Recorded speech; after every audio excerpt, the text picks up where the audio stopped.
Hi అండి, welcome to fusion corridor. అందరు ఎలా ఉన్నారు? ఈరోజు మేము చెప్పే రెసిపీ ఏంటంటే కొబ్బరి పాలు, తర్వాత ఈ మఖానా అంటాం కదా, తామరపు గింజలు. సో అది తర్వాత కొబ్బరి పాలు రెండు కలిపి ఒక మంచి స్వీట్ అంటే పాయసం చేయబోతున్నాం అనమాట. అది ఎలా చేయాలో చూసేద్దాం. Let's get started.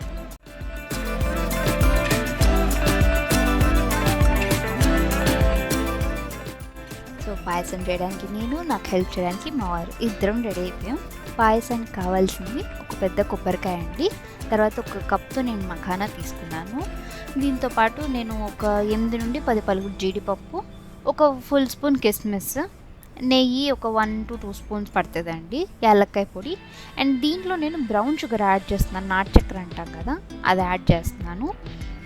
మీకు కావాలంటే షుగర్ లేదంటే హనీ కూడా యాడ్ చేసుకోవచ్చు. నేను ఇది హెల్దీ రెసిపీ అని ఎందుకు అన్నానంటే, జనరల్గా పాయసం అంటే మనం ఆవు పాలతోనో గేదె పాలతోనో చేస్తాము. ఇది నేను కొబ్బరి పాలతో చేస్తాను, ఎందుకంటే స్కిన్కి కానీ హెయిర్కి కానీ హెల్త్కి చాలా మంచిది. అండ్ ఇంకోటి ఏంటంటే, డైట్లో ఉండేవాళ్ళు డైరీ ప్రోడక్ట్స్ అవాయిడ్ చేస్తూ ఉంటారు. సో వాళ్ళు పాపం స్వీట్ క్రేవింగ్ సాటిస్ఫై చేసుకోవడానికి ఇలాంటి రెసిపీ చాలా హెల్ప్ఫుల్ అవుతుంది. అండ్ ఇంకోటి, మా వారు వచ్చేసరికి పాపం పక్క నుంచి కొబ్బరి అంతా తీసిస్తున్నారు, అంటే పెద్ద పెద్ద బద్దలుగా తీసిస్తున్నారు. నేనేం చేశానంటే, దాని వెనుక బ్రౌన్ కలర్గా ఉంటుంది కదా తోలు, అది పీలర్తో తీసుకోవచ్చు, లేదంటే నైఫ్తో అన్నా తీసుకోవచ్చు. యాక్చువల్లీ ఆప్షనల్ అండి, అది మీ ఇష్టం. నేనైతే అలా తీసేసి చిన్న చిన్న ముక్కలుగా కట్ చేసుకున్నాను. మనం ఏంటంటే ఫస్ట్ చిన్న ముక్కలుగా తీసుకొని మంచిగా మెత్తగా పేస్ట్ చేసుకోవాలి. తర్వాత కొంచెం కొంచెంగా నీళ్ళు యాడ్ చేసుకుంటూ మంచిగా కొంచెం మీడియం రేంజ్లో పాలు తీసుకోవాలి. సో ఫస్ట్ పాలు మనం చిక్కగా తీసుకుందాం. చూసారా, నేను కొంచెం ఒక 1 గ్లాస్ పట్టింది నాకు వాటర్. దాంతోనే కొంచెం పాలు అనేది చిక్కగా తీసుకున్నాను నేను, కొబ్బరి పాలు. మళ్ళీ నేనేం చేశాను, రెండోసారి కూడా తీసుకున్నాను, అది ఒక 3/4 గ్లాస్ పట్టింది. సో మొత్తంగా నేను ఫస్ట్ టైం తీసుకుంది, సెకండ్ టైం తీసుకున్న పాలు కన్సిస్టెన్సీ నాకైతే సరిపోయిందండి కరెక్ట్గా. మళ్ళీ ఇంకా కొంచెం వాటర్ వేస్తే ఇంకా మరి పల్చగా నీళ్ళగా అయిపోద్ది.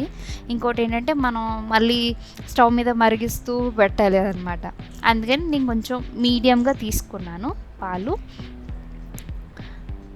తర్వాత ఇప్పుడు మనం పిప్పు ఉంటుంది కదా, కొబ్బరి పాలు తీసినాక ఆ కొబ్బరి ఇది ఉంటుంది కదా, దీంతో మీరేంటంటే ఇప్పుడు మీకు డ్రై స్కిన్ ఏమైనా ఉంది అంటే దాంట్లో కొంచెం హనీ, ఒక 1 స్పూన్ పాలు యాడ్ చేసుకొని మీ ఫేస్కి స్క్రబ్బర్గా యూస్ చేసుకోవచ్చు అండి, చాలా మంచిది స్కిన్కి. అండ్ ఇప్పుడు మనం ఏం చేద్దామంటే, ఫస్ట్ నేతిలో జీడిపప్పు, తర్వాత ఈ కిస్మిస్ వేయించేసుకుందాం, తర్వాత మఖానా, ఇవి 1 by 1 వేయించుకుందాం. ఫస్ట్ నేనైతే దీనికి ఏంటంటే క్వాంటిటీ అయితే ఏం లేదండి ఈ రెసిపీకి.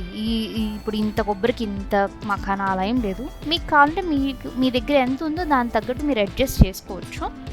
ఇప్పుడైతే నేను ఫస్ట్ నేతిలో జీడిపప్పు, కిస్మిస్ వేయించుకుంటున్నాను. ఒక ఫుల్ 1 స్పూన్ నెయ్యి వేసుకున్నాను. దాంట్లో ఫస్ట్ జీడిపప్పు సిమ్లోనే వేయించుకోండి, అప్పుడే లోపల దాకా చక్కగా వేగుద్ది. మీకు తినేటప్పుడు కూడా క్రంచీనెస్ చాలా బాగుంటుంది. జీడిపప్పు వేయించుకున్నాక సగం వేగుద్ది కదా, అప్పుడు కిస్మిస్ వేసుకున్నాను. కిస్మిస్ వేసిన తర్వాత కొంచెం బాగా పెద్దగా వస్తుంది ఉబ్బి. సో అప్పుడు అంత వేగిన తర్వాత ఓ ప్లేట్లో తీసేసుకుంటున్నాను. ఇప్పుడు ఇది వేయించుకొని ఓ ప్లేట్లో తీసి పక్కన పెట్టేసుకున్న తర్వాత నేనైతే ఈ మఖానా ఉంది చూసారా, ఆ మిగిలిన నెయ్యిలో ఈ మఖానా వేయించేస్తున్నాను. మీకు ఇప్పుడు ఈ మఖానా వేయించడానికి ఎలాగైనా అంటే సిమ్లోనే వేయించుకోండి, మరీ మీడియం ఫ్లేమ్ హై ఫ్లేమ్ అవసరం లేదు. ఒక 3 to 5 minutes టైం పడుతుందండి. అది చక్కగా ఫ్రై అవుతున్నప్పుడు ఒక మంచి వాసన చాలా బాగా వస్తుంది. అందులో నెయ్యిలో వేయిస్తున్నాం కదా, చాలా బాగుంటుంది. అది వేగిందో లేదో ఎలా తెలుసుకోండి, మీరు ఇలా జస్ట్ ఇలా తుంపారంటే అది ఈజీగా పాప్కార్న్ ఎలా ఇది అవుతుంది, ఇలా ఏమంటారు సౌండ్ వస్తుంది చూడండి, ఒక మంచిగా అలా ఈజీగా ఇదైపోతుంది అనమాట. అండ్ ఇప్పుడు నేను ఈ మఖానా మంచిగా వేగింది, ఒక ప్లేట్లో తీసి పక్కన పెట్టేసుకుంటున్నాను.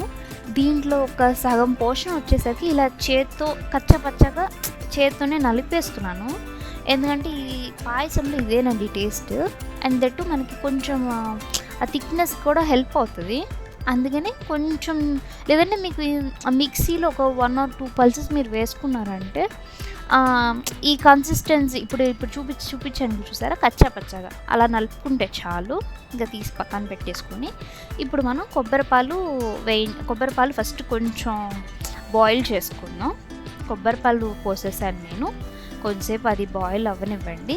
దీంట్లో నా దగ్గర కొంచెం కుంకుమ పువ్వు ఉంది, అది వేసుకున్నాను. ఒక 2 to 3 స్ట్రాండ్స్ ఉంటుందండి అంతే. తర్వాత యాలకుల పొడి అదొక పావు స్పూన్ వేసాను. ఇంకా దాని తర్వాత ఈ మఖానా ఉంది చూసారా, మనం కొంచెం స్మాష్ చేసి పెట్టుకున్నాం. తర్వాత హోల్ మఖానా 2 కలిపేసి వేసేసేయండి, ఏమవదు. టేస్ట్ మాత్రం చాలా బాగుంటుంది, మీరేం డౌట్ పడకండి. సో ఇది వేసుకున్న తర్వాత బాగా కలిపేసేయండి. కలిపేసిన తర్వాత ఒక 2 to 3 మినిట్స్ పడుతుందండి మీకు మంచిగా బాయిల్ అవ్వడానికి. దీంట్లో నేనేం చేస్తున్నాను అంటే హెల్త్ మిక్స్ పౌడర్. ఇప్పుడు మనం మిల్క్లో వచ్చేసరికి ఇప్పుడు హార్లిక్స్, బోర్న్విటాను, కాంప్లైన్లో కలుపుకొని తాగేవాళ్ళం కదా. ఇట్లా కాకుండా నేను ఇంట్లోనే మఖానా అండ్ నట్స్ ఈ 2 కలిపి హెల్త్ మిక్స్ పౌడర్లో ఇంట్లోనే నేను ప్రిపేర్ చేసుకున్నాను. అది నా దగ్గర ఉంది, అది వేసుకుంటున్నాను. అది ఆప్షనల్లే అండి, బట్ అది వేస్తే టేస్ట్ చాలా బాగుంటుంది. నేను ఆ లింక్ కూడా డిస్క్రిప్షన్లో ఇస్తాను. ఇది నాకు మొత్తం 2 స్పూన్స్ పట్టింది. 2 స్పూన్స్ వేసేసుకున్నాను. టేస్ట్ అయితే చాలా బాగా వచ్చిందండి. అండ్ మీకు పాయసం మంచిగా తొందరగా థిక్ అయిపోద్ది. దానికోసం ఎక్కువసేపు మరిగించే అవసరం లేదు. కొంచెంగా మీకు బాగా బాయిల్ అయ్యి మరుగుతుంది చూసారా. ఇప్పుడు నేను దీంట్లో స్వీట్నెస్ ఏం యాడ్ చేయలేదు. మీకు ఈ స్టేజ్ షుగర్ కూడా యాడ్ చేసుకోవచ్చు. నా దగ్గర బ్రౌన్ షుగర్ ఉంది, 4 స్పూన్స్ పట్టిందండి నాకు. 4 స్పూన్స్ ఇప్పుడు నేను దీంట్లో వేసేస్తున్నాను. ఇంకంతే, ఇంకా అయిపోవచ్చింది ఆల్మోస్ట్. ఇంకొక 1 మినిట్ అయితే దించేద్దాము.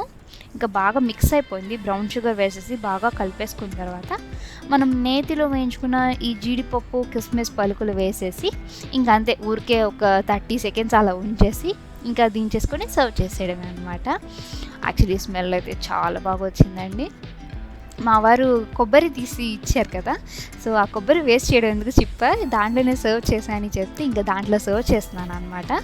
సో ఇప్పుడు కొబ్బరి పాలు మఖానా పాయసం సో సర్వ్ చేసేసి మా హస్బెండ్కి ఇచ్చాను అనమాట. టేస్ట్ చూసి ఎలా ఉందో చెప్పమని. ఇంకా మా హస్బెండ్ అయితే తినేసి యాక్చువల్లీ బాగా వచ్చింది, మఖానాతో కలిపి తింటుంటే టేస్ట్ అయితే చాలా బాగుంది అని అన్నారు. మేమైతే ఏం చేసామంటే కొంచెం పాయసం చల్లారిన తర్వాత ఫ్రిడ్జ్లో పెట్టుకొని తిన్నామండి. అండ్ స్వీట్నెస్ అయితే మాకు కరెక్ట్గా సరిపోయింది, చాలా బాగా వచ్చింది. చాలా హెల్తీ రెసిపీ. మీరు ఒకసారి ఇంట్లో ట్రై చేయండి. ట్రై చేసేసి నాకు కామెంట్ సెక్షన్లో చెప్పండి ఎలా వచ్చిందో. Okay, bye, take care.